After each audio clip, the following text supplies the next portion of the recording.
Български език. Език свещен на моите деди, език на мъки, стонове вековни, език на тая, дето ни роди, за радост не, за ядове отровни. Език прекрасен, кой те не рога и кой те пощади от хулигатки. Слушал ли си някой досега в мелодията на твоите звуци сладки? Разбра ли някой колко хубост, мощ се крие в речта ти, гъвкава, звънлива, от руйни тонове, какъв разкош, какъв размах и изразност жива?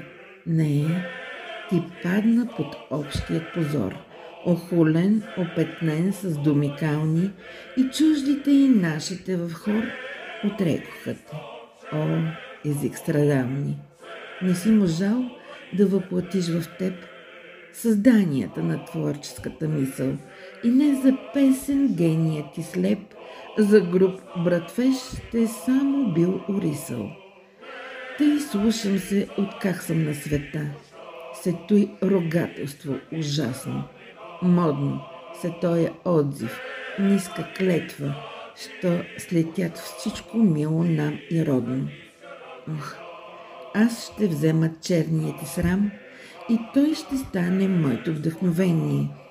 И в светли звукове ще те предам на бъдещото бодро поколение.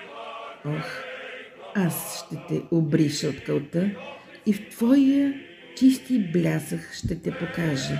И с удара на твоята красота аз хулниците твои ще накажа.